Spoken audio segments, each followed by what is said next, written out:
అవినాష్, నువ్వెందుకని ఇంత కోపం తెచ్చుకుంటున్నావు? నాకేమీ బాధ అనిపించదు. కానీ నాకు బాధగా ఉంటుందమ్మా. మీరాయన భార్య.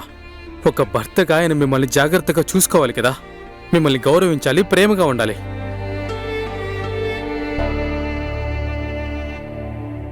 నువ్వు నీ భార్యను మంచిగా చూసుకో. తనతో ప్రేమగా ఉంటూ గౌరవిస్తూ ఉండు.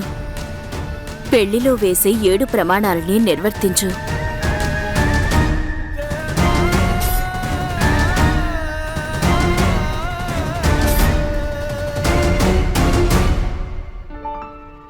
నేను కూడా ఏవేవో మాటలు చెప్తున్నాను. ఈ రోజు నాగపంచమి. నీకు తెలుసా, ఈ రోజు పెళ్లి కాబోయే జంటకి ఎంత ముఖ్యమైందో? ముఖ్యంగా ఈ ఇంటికి కాబోయే కోడలికి.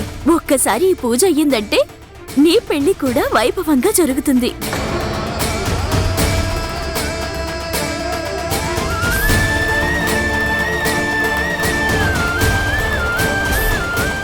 నాకు సౌందర్య ఎందుకు మళ్ళీ మళ్ళీ గుర్తొస్తోంది.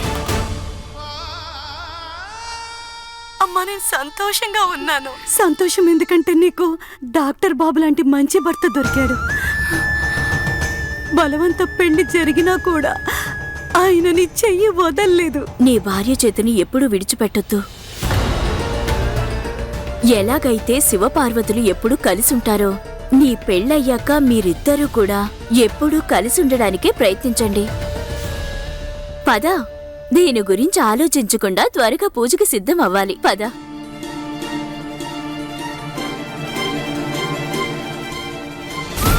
ఈ రోజు నుంచి మనిద్దరివి వేరు వేరు దారులు. ఈ క్షణం నుంచి ఈ పెళ్లి, ఈ బంధం అన్నీ ముగిసిపోయినట్టే. సౌందర్య ఎన్జిఓలో క్షేమంగా ఉండాలి. అమ్మా, ఈరోజు నాగపంచమి పూజ ఉంది కదా, నేను దానికి ఏర్పాట్లు చేయాలమ్మా. నేను నీకు తర్వాత ఫోన్ చేస్తాను. సరే అమ్మా. సౌందర్య, ఈ రోజు నువ్వు చాలా అందంగా తయారవమ్మా. చూడు, ఆ పరమేశ్వరుడి ఆశీర్వాదం నీకెప్పుడు ఉంటుందమ్మా. ఆ ఇంటికి మంచి కోడలిగా ఉంటూ అల్లుడు గారి మనసు కూడా నువ్వు ఎలాగైనా గెలుచుకోవాలి సౌందర్య. మంచిది, నువ్వు జాగ్రత్తగా ఉండు. నేను మళ్ళీ ఫోన్ చేస్తాను.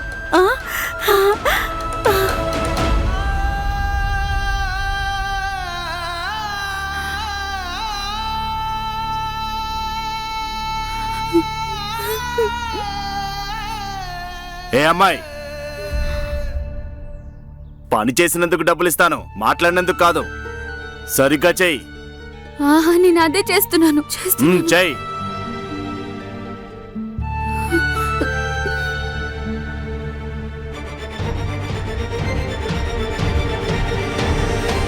నీ భార్య చేతిని ఎప్పుడూ విడిచిపెట్టకు.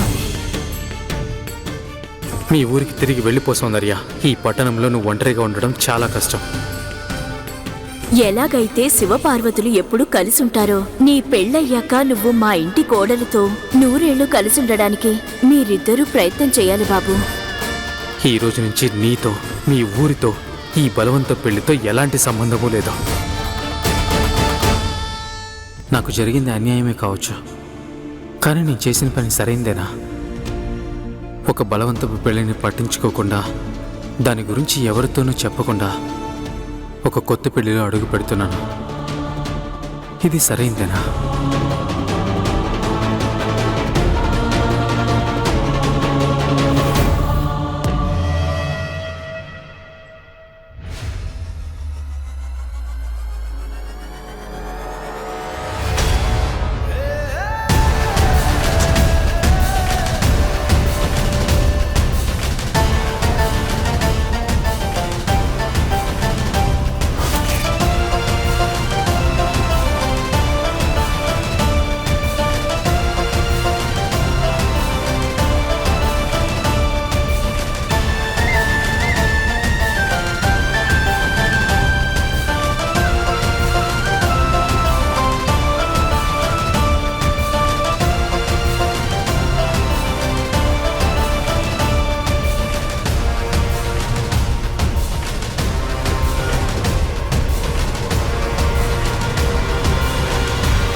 చిన్నబాబు మీరు వెళ్ళండి, అది మేం చూసుకుంటాం.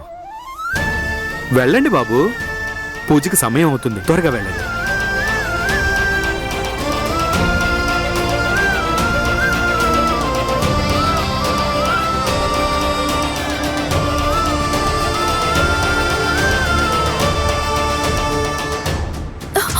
ఓ థాంక్ గాడ్ అవినాష్, నువ్వు దొరికేశావు. నీకు తెలుసా నేను ఎప్పటి నుంచో వెతుకుతున్నాను. ఎక్కడున్నావు? ఎప్పుడు ఏదో ఒకటి ఆలోచిస్తూ ఉంటావు.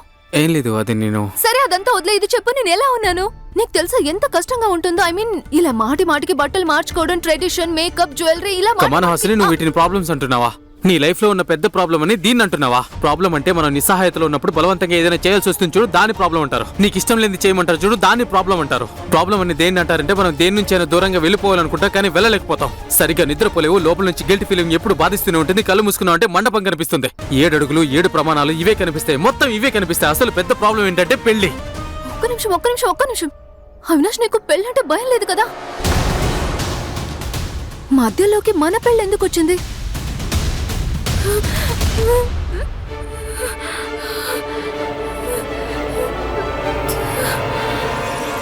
నాన్నా, మెల్లగలేమ్మా.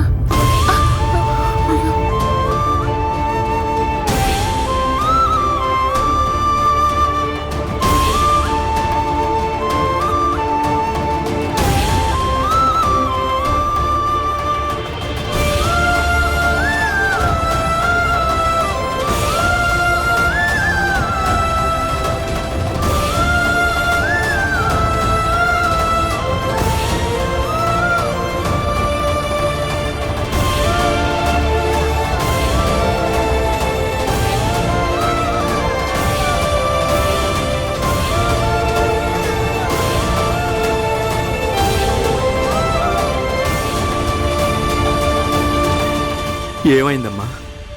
నీకు బానే ఉంది కదా? నా కాలు బెనికింది బాబాయ్. అలాగా, నేను చూస్తానులే. ఇలా మెల్లగా కొంచెం ఆ కాలు కింద పెట్టు. మెల్లగా నిదానంగా కాలు కింద పెట్టు. పద పద పద, మెల్లగా కొంచెం నిదానంగా. నీకు ఈ పెళ్లి చేసుకోవాలని లేదా? లేదు లేదు, ఐమ్ రియలీ సారీ. నేను అలా అనలేదు. అది నేను కొంచెం కంగారులో ఉన్నాను హాసిని. అయినా నేను అంత పెద్ద మాట ఏమన్నానని నువ్వు మన పెళ్లి వరకు వెళ్ళిపోవడానికి? నిజంగా నువ్వు ఎప్పుడైతే ఈ కపుర్య గ్రామం నుండి తిరిగి వచ్చావో విచిత్రంగా ప్రవర్తిస్తున్నావు, కోపంగా ఉంటున్నావు, చిరాకు పడుతున్నావు. అసలు ఏమైంది నీకు? అలాంటిదేం లేదు.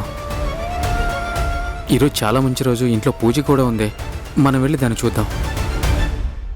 నువ్వు వెళ్ళి నేను వస్తాను. సరే.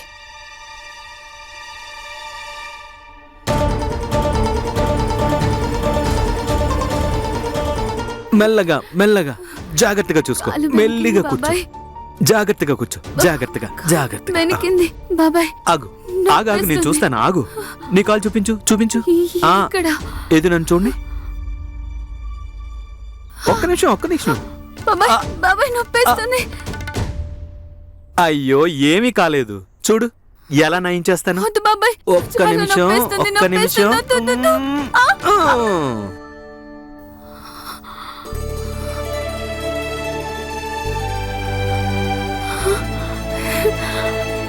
ఇది నిజంగా బాగైపోయింది. ఇదైతే మా ఊళ్ళో చాలా మామూలు విషయం. మా నాన్న కూడా చిన్నప్పుడు ఇలానే నా కాలు సరిచేసేవారు. అయితే నన్ను కూడా మీ నాన్నే అనుకో.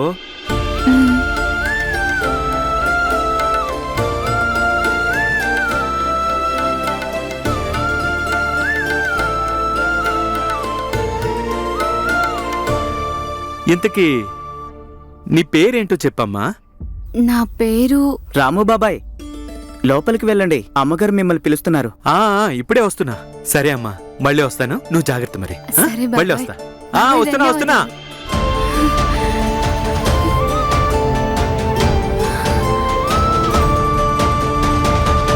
గయాననం భూత గణాది సేవితం కపిత్త జంబూ ఫలసార భక్షిణం ఉమాసుతం శోక వినాశ కారకం నమామి విఘ్నేశ్వర పాద పంకజం.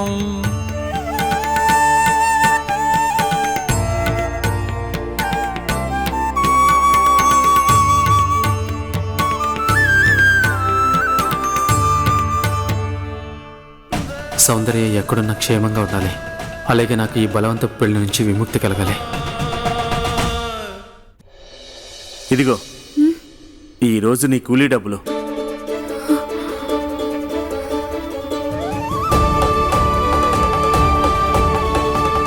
ధన్యవాదాలు.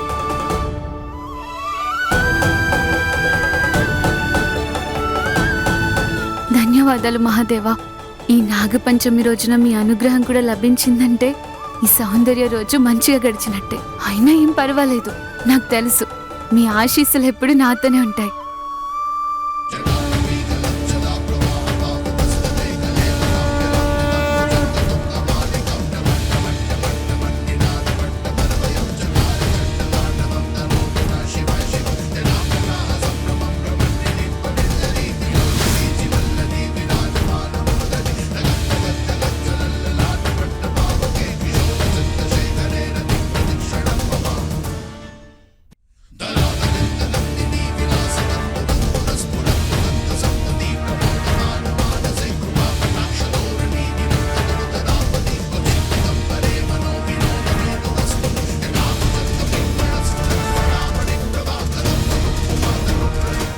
మహాదేవ, ఈ నాగపంచమి రోజున మిమ్మల్ని ప్రార్థిస్తున్నాను.